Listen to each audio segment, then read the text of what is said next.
try and get a link for you. Perfect. See how well I can use this thing. Still getting over your tech thing. Tech darted. It's okay. You can say what you want. Okay, we're rolling now on Facebook. Just let me see if I can grab the link for you and see if you're able to tweet it out. And you can text it to me or DM. Okay, I'll probably either or.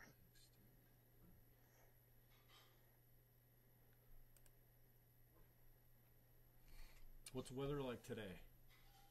It's a little chilly. Yeah? Colorado weather's pretty bipolar, so one day you're wearing shorts and the next one you're wearing a turtleneck. Mm-hmm.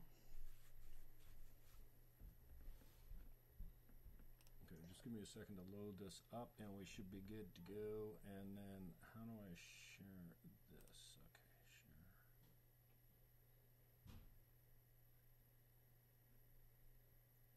Whew.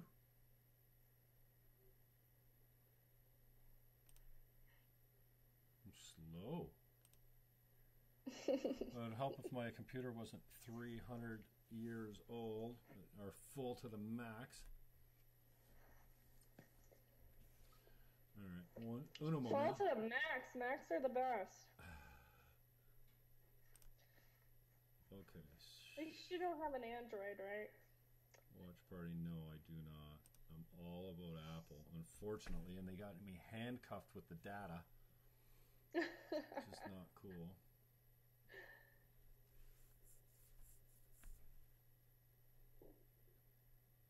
I can't.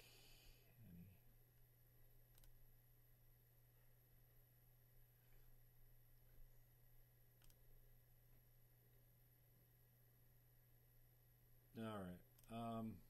Just go with facebook.com/Jim Fannon, and then they can find it from there, I guess. Okay, let me tweet that out. I'm trying to share this. Share to a page, start a watch party, share a group. Send as a message, but you're not out here. I do not have Facebook. So facebook.com/Jim Fannon. Yeah, Fannon. That'll at least get you to the profile, and it's a public stream. I'm pretty sure. So they should be able to find it. If not, I will put a copy of it up on YouTube later. And now. All the way. All right. /Jim Fannon or the Jim Fannon Show? Jim Fannon, because I'm not broadcasting from the Jim Fannon Show, so if they just go to Jim Fannon, then that'll be great. Okay, cool. Now on Facebook. Just let me see if I can grab the link for you. Let's see. And then this.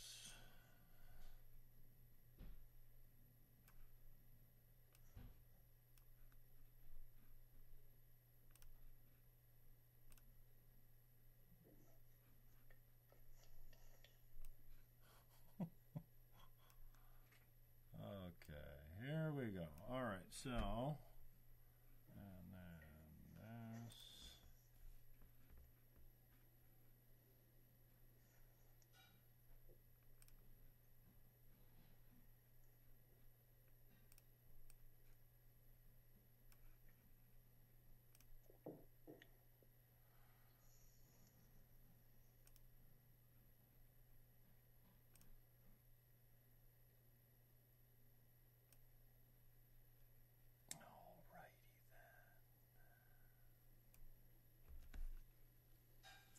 All right, you all set?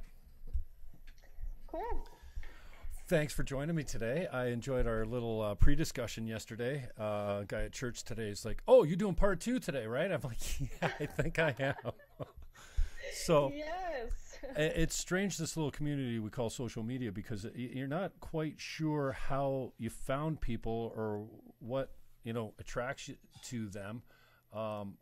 I feel like we come maybe from the same camp, from the standpoint that just from a little bit that you told me the other day, as far as and this new saying of being red pilled. You know, I've been a lefty for a long time. I mentioned to you in our pre-discussion there that, you know, I've run almost 10 elections as a Green Party candidate. It doesn't get any more left than that, I don't think. I'm still socialist in a lot of my beliefs. And similar to you, I heard you talking about Crowder. These conservative talk show hosts have really been making their mark on me. Crowder, Shapiro.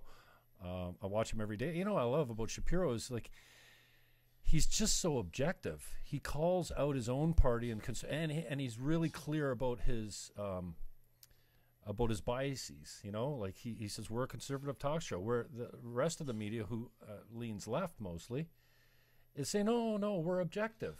And then it's hardly objective. I mean, I had Fox News on one channel the other day, CNN on the other channel, and it was like day and night, even from the crawler on the bottom or the graphics they're using or whatever they're trying to promote opinion-wise. And we don't have anything like that in Canada as far as right-wing news goes. So anyways. The crazy thing is, that's what people want to, you know, these people like Crowder and Shapiro and even Joe Rogan, all these other people, they get more views than these primetime news shows like CNN or Fox. They're getting more views and they're getting more reach and more interactions than any other major news outlet.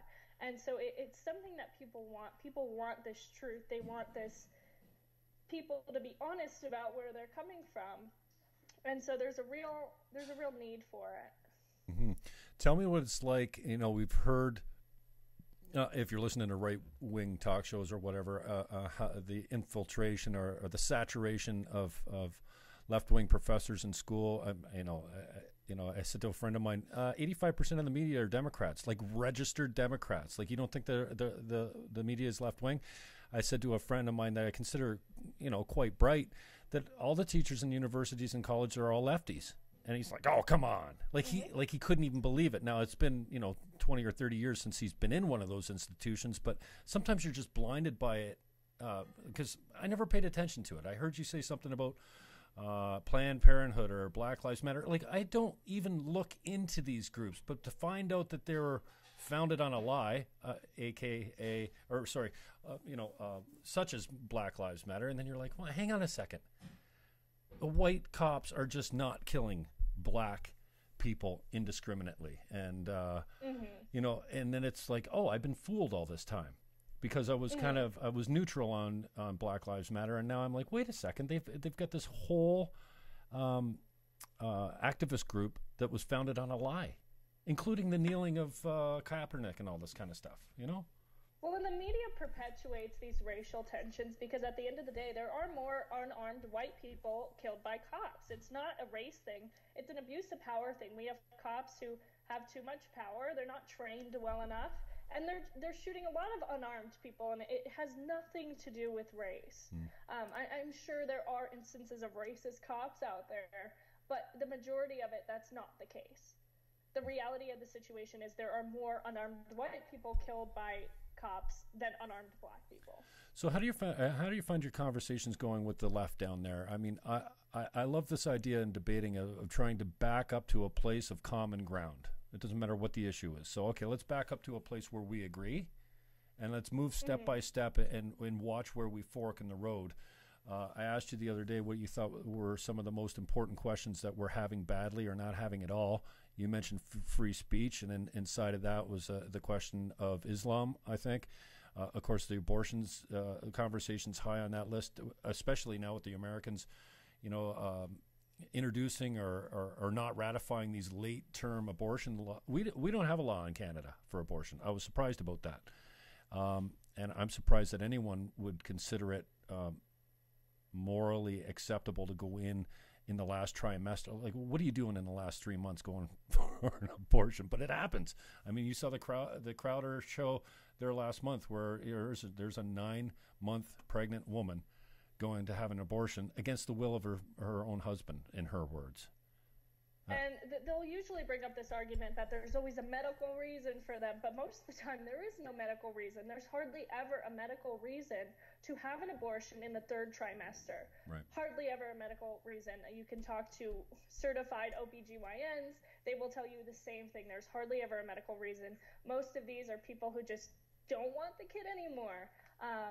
So instead of putting it up for adoption, they kill it.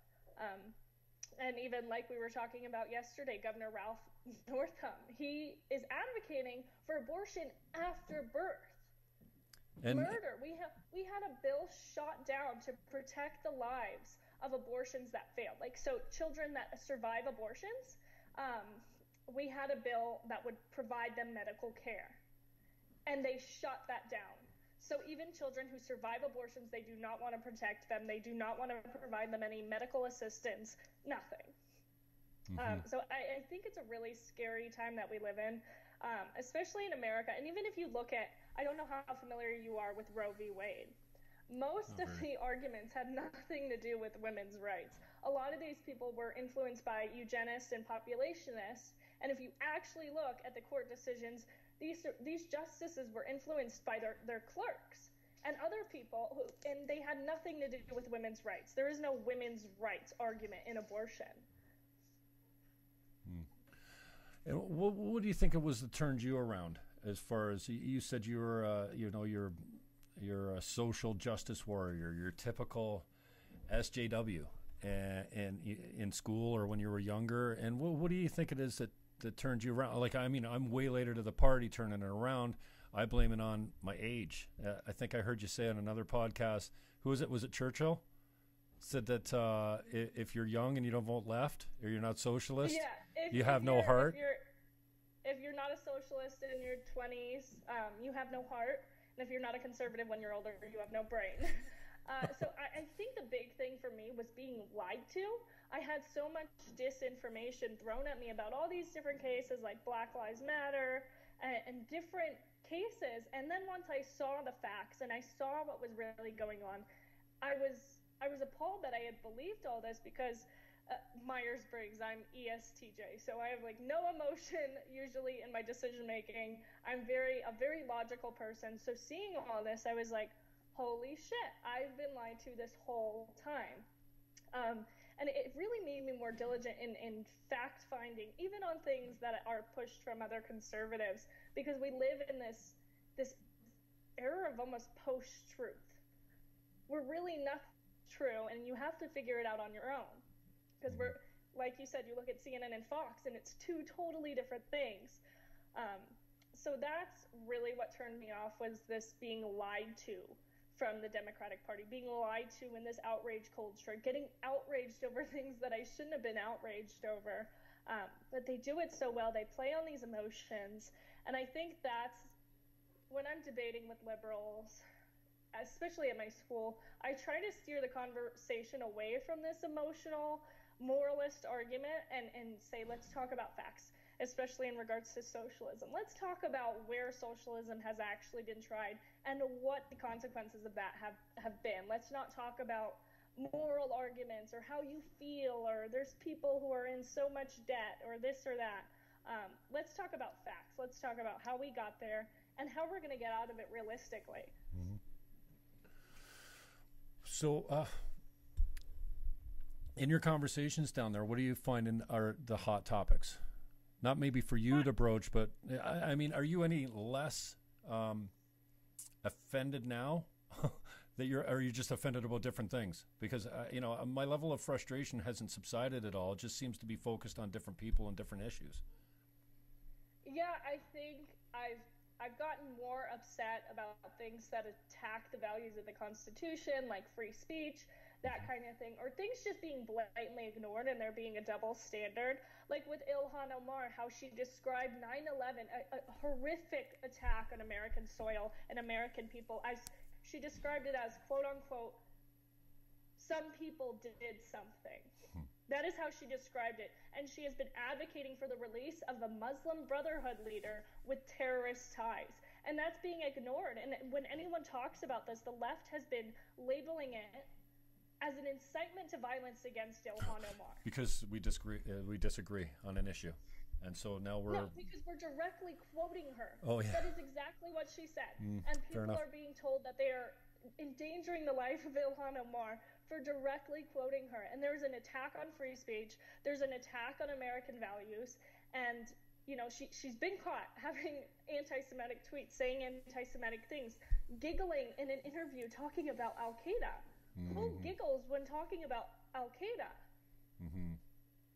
It's awful, and we're not even allowed to speak about it, or we have an incitement to violence, which is one way to censor speech, by saying that you're trying to create an incitement to violence. Yeah, we passed a law about it in Canada. We actually passed a law, you know, banning the criticism of a certain faith. Meanwhile, all the rest of them, especially Christians, are fair game, and I'm fine with. Hey, I like the mocking of religions and races. I think, you know, the comedians out there are getting silenced. They're self-censoring themselves, and we've lost our whole sense of humor. I mean, you should be able to take a shot at someone without them getting all offended. And you talk about the lies, and I'm incensed more than a little, because I feel like you're not just lying to me, you're lying on a massive scale in the media and trying to convince everyone of these lies. And I just feel responsible to a certain extent to, you know, help people realize that this, you know, facts are facts. And, you know, the whole idea that, you know, we should be enraged and we should be more concerned about our feelings than we should facts is, you know, is difficult for me. So I think I'm certainly coming from a place of, you know, it's nothing about how many people I got following me, or nothing about being more famous than I am or anything. This is about getting the word out. Like, think for yourself, dude. This is coming straight from the media. You know, the wage gap. That's the first one that got me, the gender wage gap. Like, come on, are you serious? And then so it just perpetuates. I think I saw something come out of the UK the other day with they're going to dispel all the myths about the gender pay gap. I'm like, okay, all right, finally somebody's going to talk truthfully about it. And then it was the other way. It was like, oh no, it's still there and it's real, and they don't take into account any of, you know, interest differences, you know, childbirthing, child rearing, you know. It's incredibly ignorant, because in the more egalitarian a society is, the more the differences between men and women grow. Because men and women are biologically different, and it's really disparaging this whole, well, they're not in the same job field, so they're not equal. It's disparaging to women like my mother or other mothers who chose to be a stay-at-home mom. They chose to do something and they did it, and I think that's success. And we should not have our success as women equated to what men do and say we're not successful until we're in the same job fields. Because guess what? Women don't want to lay bricks. Women don't want to be in construction. Women don't generally want to be in STEM fields. They want to do things that are more nurturing, like education and nursing. That's why those are primarily female-dominated fields, education and nursing, because we are biologically different. We have this nature to nurture and take care of people, and it's incredibly disparaging to women who choose those fields to say, well, you're not good enough because you're not doing the same job as a man. I think it's an awful idea to have women drafted into the war. We're having that conversation now, where women may be drafted into war. And guess what? That's going to hold men back. I hate to say it, but we're not on the same, physically and biologically, to do the same things men do on the battlefield, to hold our weight and keep up with them. That's just biology. How do you find your treatment as a young conservative in the States, having the opinion that you have? I mean, I retweeted someone the other day, who was that? I can't remember exactly, and they're like, oh yeah, racist bigot. I mean, and this is, you know, this is a frustrating part for me, because I'm still left wing. I hold both positions. I don't know what you call me, but the positions that I'm most, thank you. The positions that I'm most passionate about right now are I guess, right wing supported issues. I thought the left used to stand for freedom of speech, but now they're telling you words are violence. Words aren't violence unless you're saying go kill this guy, or go hurt these people, or go hurt this. Like, I mean, I get that, you know, words could be violence, but that's illegal. So tell me about some of the reaction of, you know, being a Trump supporter, you know, wearing a MAGA hat, or just being a young white woman that's a conservative. Because, you know, and this is, I said to you the other day, Candace Owens, thank you very much. a good-looking black conservative woman that can speak for some of the people that are traditionally thought of as Democrat. Mm-hmm. So I always think it's funny because people will call me things like racist, bigot, Nazi, and I'm like, I'm Jewish. So okay, a Jewish Nazi, that's a new one. Yeah. But they really hate when people go outside their bubble, and it's really hard for them to deal with people like Candace Owens, a black conservative, or me, a Jewish conservative, because what do you say? How are you going to talk to me about oppression when I'm Jewish? What are you going to tell me about that? I mean, and talk about wage gaps and this and that and wealth inequality. My family worked their way up. My dad barely graduated high school. My mom didn't go to college, and they worked their way up. They worked their way up the ladder. They worked their asses off, and they got to a better place in society because they wanted to work. They didn't take handouts. And so I think it's just they don't really know what box to put me in. Because I have similar experiences to a lot of people who are crying about oppression. But then they get to me and they don't know what to do. So I also think that makes my reach a little bit further because I can say, okay, I've had these same experiences as you. I know what it's like to be poor. I know what it's like to have money.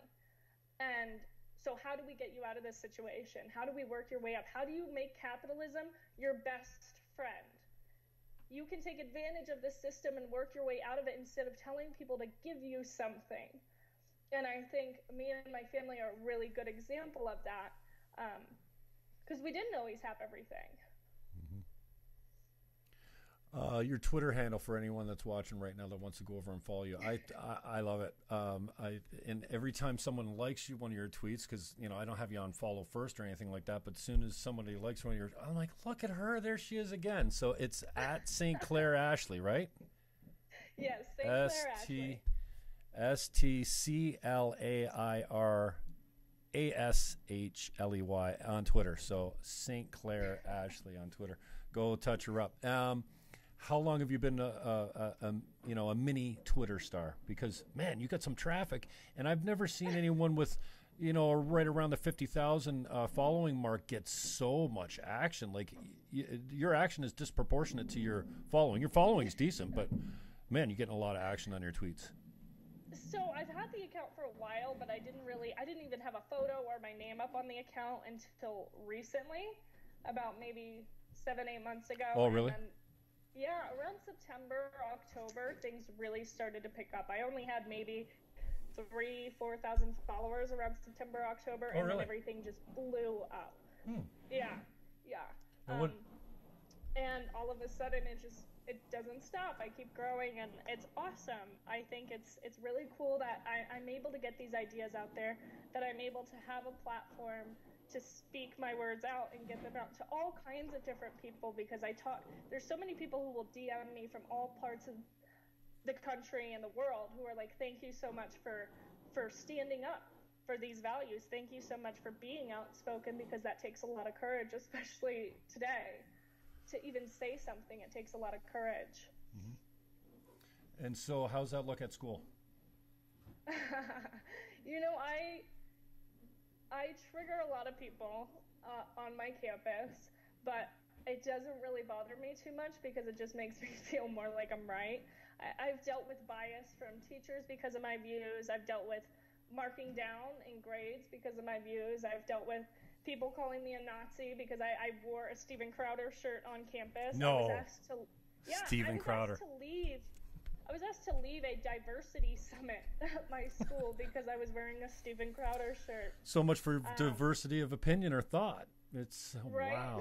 And I really like Shapiro. Shapiro said the other day, maybe this is tied to his book, but how diversity isn't the be all and end all unless you're in a group like at a church. Okay, you're all rowing in the same way. You all have the same beliefs. Then diversity is good. Okay, you're on a hockey team, you're a sports team, or you're in the army, and you're all rowing one way. Diversity is good. But then if you don't have anything that connects you, diversity is nothing but divisive. So I thought that was really interesting, and it seems like common sense, but I'm like, oh, that's a powerful concept. And yeah, I buy into, like this mantra, diversity is our strength. Oh, please, then why do so many people that come to our countries decide to live in certain areas only with their own people if diversity is so great? And this it ends up being racist. This diversity for diversity's sake actually ends up being racist. We see this in instances of like the SAT. I'm not sure how familiar you are with the SAT scores in the United States, but we have it. I think it's equal opportunity at something like that. But basically, Asian people have to score 400 points higher on the SAT than African Americans. Well, they didn't always, because there was too many Asians getting into places like Harvard. They're like, well, wait a second. Score higher based on race. So then you subsidize the black community, and then they get in and drop out because they got there without earning it or something. I don't know. It seems so. I mean, we're all hypocrites, right? And I wish we could start out by saying, you know what? Everything I hate about Trump is something that's inside of me that drives me nuts about myself. And most people don't see, I see Madonna standing up, in Washington at the Women's March or something, saying something ridiculous. Like I think about, bombing the White House or killing the president every day. And I'm like, and you don't see how you two are like brother and sister. We're all kind of the same that way. So I find it so hypocritical or it's interesting that the hypocrites on the left are like, oh no, our hypocrisy is fine. Well, the worst thing is it's so hypocritical because when you ask people why do you hate Trump, they'll say he's a racist and a misogynist. And it's like, okay, well, do you remember Bill Clinton locked up more African Americans than anyone in the history of the United States? JFK watched interns give his colleagues blowjobs. Like, they are all kind of fucked up. But for some reason, they want to stick on Trump for a tape from 11 years ago, and because he said MS-13 is a bunch of animals, which they'll take out of context and say he hates Mexicans, which he doesn't.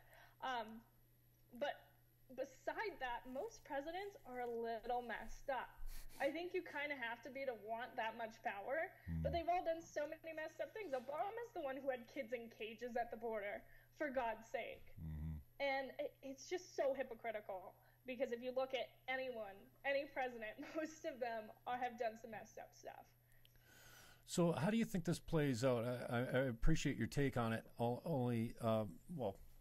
because I appreciate your take on it, but how do you think this all plays out? Like, the pendulum is swung, it's swinging back, and it's painful. Hey, we know what happens when the political pendulum swings left or right. If you're in the middle of it, you get hurt, and that's not great. There's lots of people gonna get hurt with the changing of policy and the changing of political will.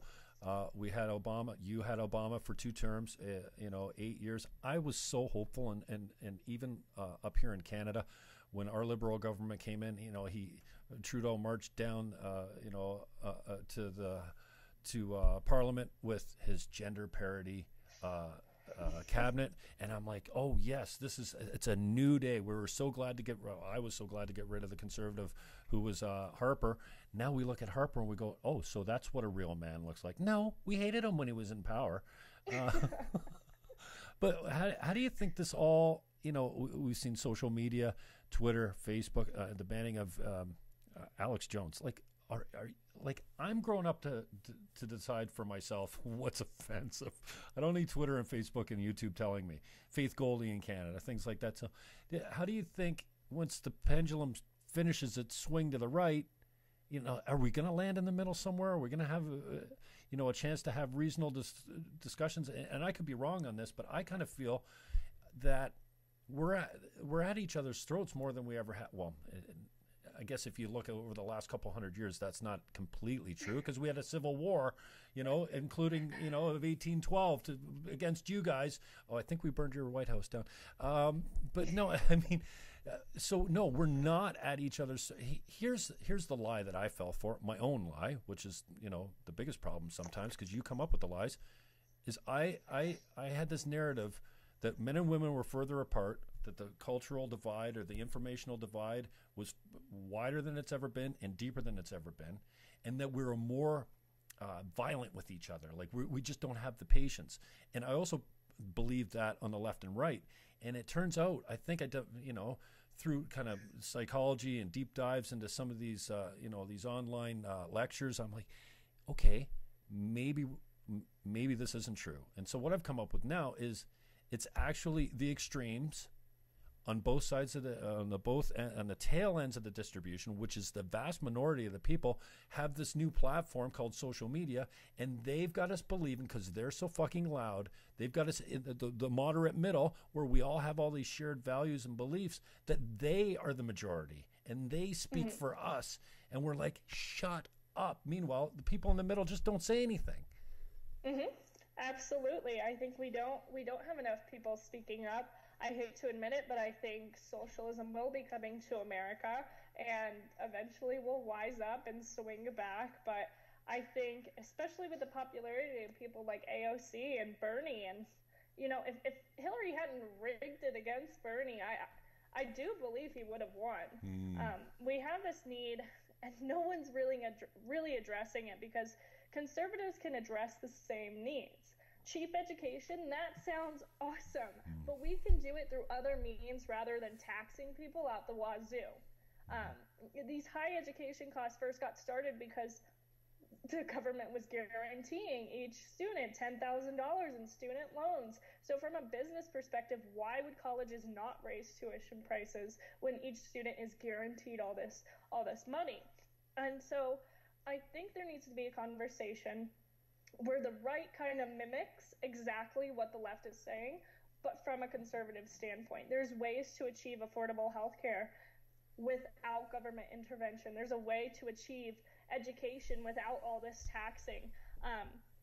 And so I think unless we do that, and unless we play their game from this adhering to people's, what they deeply want, we want to adhere to people's physical and psychological needs, right? And the right is really bad at doing that. They're really bad at appealing to people's emotions from a logical standpoint, right? So we can use facts and statistics to say, hey, we can get you out of this situation. Hey, we can make your life better. Hey, you don't have to be on welfare the rest of your life. But I think unless we do that, we're going to swing to the left, or we're going to be more socialist, especially since the main reason people want to vote for Bernie Sanders, all the polls show, is because of free education. So unless we address these things, these burning needs on the other side, we are going to swing to the left. And it's sad, especially since so many conservative voices are being censored online, and we're looked at like a bunch of racist nut jobs. So I think we need to lean away from the less important issues that are constantly brought up and build a platform similar to theirs with our views. Take a little bit of their ground game, because their strategy is incredible. If you ever have time, you should read Blueprint, How the Democrats Won Colorado. Every Republican everywhere should care. Their ground game is incredible, and they will play this game for years and years and years and years until they're winning states left and right. And slowly we see states like my state in Colorado, where we're almost entirely blue now. And it's really incredible to see their ground game and how they're picking these people up. So I think unless conservatives pick up on that game, we're kind of fucked. Yeah. Do you hold any socialist positions at all, any left positions at all on any of the time, or have you completely switched? Because I still hold on to a few. I think I've always said a little bit of socialism's good. I think we need a mix of capitalism, but this idea that socialism's going to fix everything is just ridiculous. And I would have voted for Bernie last time if I was in the States. I would have, if he had been the guy. I still had enough lefty in me to vote for him then. And now I look at him, I'm like, no, never. I'd never make that vote now. So I guess I care about a lot of the same things they do, but I have a different way to achieve them, right? Like, again, with education, we shouldn't have guaranteed government student loans. If we took away those guaranteed $10,000 for each student, colleges would have no choice but to lower their tuition costs, because no one's going to be able to afford it. That's why it kept rising. So I guess they're left-wing issues that I care about, but right-wing solutions. Same with healthcare. There's a way to achieve that without all this taxing and government intervention. So a lot of those issues I do care about. I think the one that is not typical right-wing that I do hold is my questioning of what we should do about automation. Like, okay, Tucker was talking about this with Ben Shapiro, driverless trucks. That employs the most people without college degrees. The most men without college degrees is truck driving. And what are we going to do? Are we just going to get rid of these millions and millions of jobs because of automation? What are we supposed to do? Should we put safeguards in places to protect these? Because that will be so many people who are out of a job. And is the solution to that UBI, like Andrew Yang wants? But then what do we do about the welfare system? And do we keep having all these different things? So that's really the only thing I struggle with, is what are we going to do when automation takes over tons and tons of jobs over the next decade or two? Because it will happen. We're seeing it now, but I think we'll see it on a more widespread scale in the next decade or two. So how do we combat that? And I think that would be more socialist methods to combat it. Mm-hmm. But that's really the only one I have more socialist views on solution-wise. Okay, so if we can pick apart the issues, and then capital punishment, for or against? Against. Okay. So, and I like in no cases do you think it's ever no, unless we want to start killing pedophiles, I don't agree with capital punishment. Okay, now that would be the only. Did you ever support it? I did. Me too. Until I worked on a death penalty trial about a year ago. I was on a death penalty trial, and it was an 18-year-old kid, and he watched his mom shoot up heroin and meth since he was 9 years old. And he got in with the wrong crowd, and he shot 2 people. And they wanted to give this kid the death penalty. And I got some sympathy, because I'm like, if this kid would have grown up in the same situation I did, he wouldn't have done that. And I don't know what I would be like if I was watching my mom shoot up heroin and meth since I was 9 years old. What do you do? So it does, obviously what he did was very wrong. I think he knows what he did was wrong, but do we have the right to take his life for that? Especially when people grow up so underprivileged, so in such bad circumstances. What do we do? Do we have the right to say, okay, this kid grew up in a way, and he has a really low IQ. The kid was super stupid. So what do we do? Should we kill him for this? No. But should he be punished? Yes. He ended up getting 64 years. So that really changed my perspective, because I saw this kid. I listened to all of his phone interviews. I listened to all of his phone calls with his mom and people he cared about. And you begin to see it in a different light, especially when your job is to try to not get someone killed. And that was my job. I had to figure out, why shouldn't we kill this kid? So then if we take abortion, is there any circumstance that you're obviously against, you're pro-life? Is there under any circumstance where you feel that abortion should be illegal, or are you right down the middle? No, it should be illegal. I mean, how do we make it illegal now? The force is kind of out the bar. I think the only case it should be so I don't know how I feel. I feel like when you can take a pill, they have the abortion pill, that I'm iffy on that, but it doesn't seem that bad to me. Mm-hmm. They have things like Plan B and all these other things. So before a heartbeat, really, that's where I agree, because the abortion pill you can only take up to 10 weeks, and I think that's when a heartbeat's formed anyways. Mm-hmm. And then any other cases after that, I think, should only be medically necessary, where the life of the mother is endangered. Not psychological health or any of that bullshit they try to throw at you. Medically necessary, or the mother will die. So wouldn't the counter argument then be, we're going to force all these young women that want an abortion underground into conditions that wouldn't be appropriate? So should we legalize all drugs for the same reason, or prostitution? I think we should.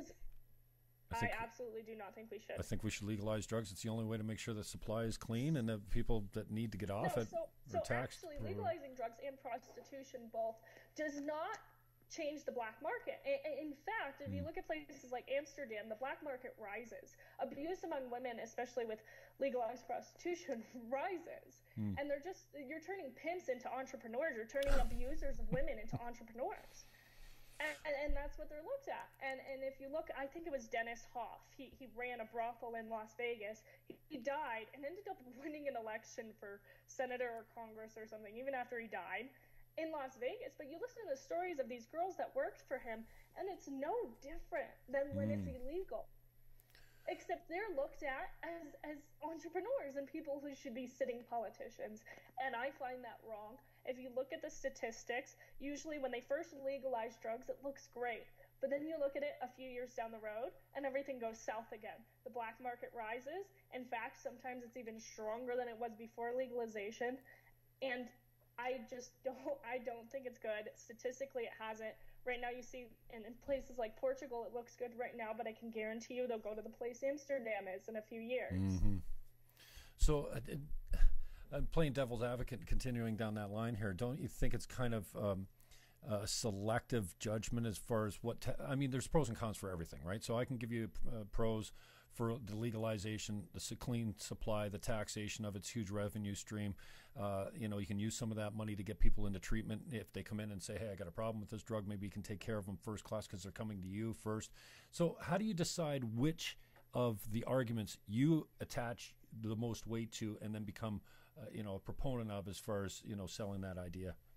So I don't think drug use should be criminalized the way it is. I mean, we have issues with overpopulation in prisons, but I think the selling of drugs absolutely should. And that's the distinction I make, because a lot of times people who use it, they do have a problem, and what do? We should put them through rehab or do things to help them. They shouldn't end up in a prison cell, because recidivism rate is 76% in United States prison. That is 76% of people who go into the U.S. prison system will reoffend. And that rises the lower your age is. And we're locking up 18-year-olds for joints and drugs that they really shouldn't be locked up for. Most of these people are self-medicating. Most drug use is recreational. It's not going to hurt people. So I don't think use should be illegal and criminalized the way it is. I think there should be a different solution to that, but I think the selling of drugs absolutely should be illegal and criminalized. Mm-hmm. So what are your plans then, other than being active on social media? Do you have any political aspiration? I think even though, it doesn't matter what side of the political spectrum on, I think we're all kind of motivated by trying to help, right? And these Antifa people that are out there committing violence in the name of anti-fascism, I believe they want to help. They want to be part of the solution, and they're enraged that there's so much injustice out there. I got it, but outside of doing what I do here, I sometimes I get off the interview and I'm like, shit, I don't even know. Like, what am I doing this for? Like, am I changing anyone's mind? Going to war on social media is not changing anyone's mind. Like, what do you think is the most proactive and effective use of our time moving forward?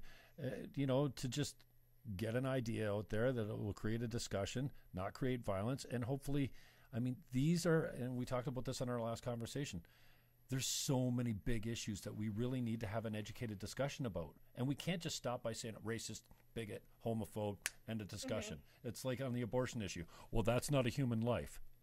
What? You can't even discuss anything further after that. Like the philosopher Kant said, just have the courage to have your own understanding. Come to your own understanding. Be courageous enough to speak that out, to tell people how you feel, to tell people why certain ideas are wrong or right. And getting involved in local politics is really way more important than people realize, because it all starts from there. And so I think it's really important to get involved in local politics, especially young people. Help your city build a good bench, right? And that means getting people who can run on tickets, who can get involved, who do have a chance of winning, who hold the same values as you, and who are going to do good things for your city. So I think, especially with young people, it's really important that we get involved. It's really important that young people run for things like student government association at their colleges and schools, because that's a great way to get involved.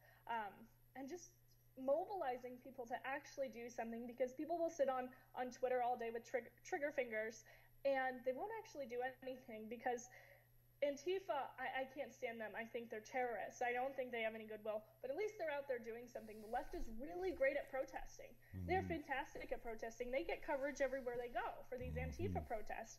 I'm speaking in San Francisco on May 4th, and we had to beef up security because Antifa's already saying they're going to be there, and we equate that to violence. Our lives are in danger because we're having a rally for free speech. And so I think they are fascists. I think they are terrorists.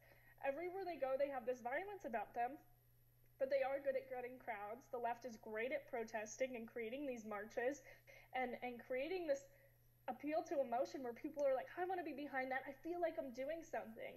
And the right is really bad about that. People should have been protesting about Jussie Smollett to this day. They should still be protesting about that injustice. He was able to throw some money around and get off free. That's wrong. That is this rich leftist privilege that no one's talking about. And the crazy thing about Democrats is it's a bunch of rich people telling poor people that they're poor because of rich people, so they should vote for rich people. And it's this incredible hypocrisy. Well, they're getting off scot-free. Jussie Smollett knew the Obamas, so he was able to get off, even though he faked a hate crime, furthered racial tensions, and broke the law. Yeah, but all 16 charges were dropped. And so I think we really need to mobilize. If there's something you're passionate about, get out there and do something. Organize a protest. Organize debates at your school. That's a really great way. Or just debates in general. Right. That's a great way to get discussion going, but people are kind of lazy. Oh, yeah, definitely. And there's nothing more insidious, to me these days. And I'm almost sure he's a pretty decent human being, that everyone makes mistakes, but he's not backing off it again. And I'm just... I kind of fall on the side of like, okay, so you live in a society that's good enough that you have to invent a hate crime to further this false narrative that the 360 million people in the United States of America, well, at least half of them are racist bigots. Like, I can't understand it, but I'm having a hard time understanding the left anyway these days, but including these social media companies that are practicing censorship. How long do you think it's going to be that you continue to have a Twitter account? I don't want to jinx you. It depends on how risky I'm feeling, Right. Because I've been banned before. I was banned for saying gender dysphoria is a mental disorder, which it absolutely is. It's on the DSM-5. That's science, but apparently science is hateful content. And you have people who are being banned for tweeting #LearnTheCode. So I don't think there's any telling when someone's going to get banned, because I really didn't think, out of all the things I said, I mean, I talk about the obesity epidemic and how it's awful that they have all these obese people on magazine covers all the time, and I don't get banned for that. But I get banned for saying science. So there's really no telling how much longer I'll be around, Jim. There's no telling. Well, I appreciate your time and your candor. Thanks for coming in. I hope to be able to touch you up down the road with some of your takes on things. And I really appreciate your time for coming in on a Sunday. I know you got family things, and it looks like a beautiful day there in Colorado. So just on the way out, if you've got anything you want to wrap up with or tell people how to find you, the time's yours. Okay, I am on Twitter at StClair Ashley and on Instagram at Ashley and StClair. And thank you, Jim, for having me on. Absolutely. Stay in touch, and I'll get some footage out. And good luck in San Francisco. We'll touch you up when you make the news again. Thank you. May 4th in San Francisco at San Francisco City Hall May 3rd. I'm sorry, May 3rd, San Francisco City Hall at 12 p.m. If anyone's in the area, come out. Have some fun. Rally, yell at Antifa. Rally for free speech, is it? Yes, to defend awesome. Free speech.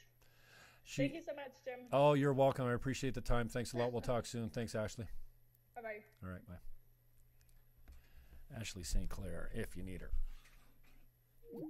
Coming in via Skype, I will have some video of that up later if you care.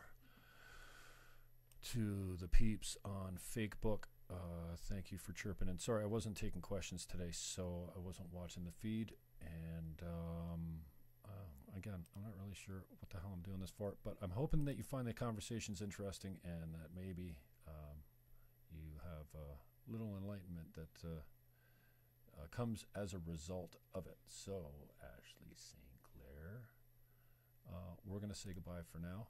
Enjoy the rest of your Sunday. I'm a little lost. Do we have any sports on? Maybe I'll watch some old boxing and UFC from last night. At Jim Fannon youtube.com/Jim Fannon.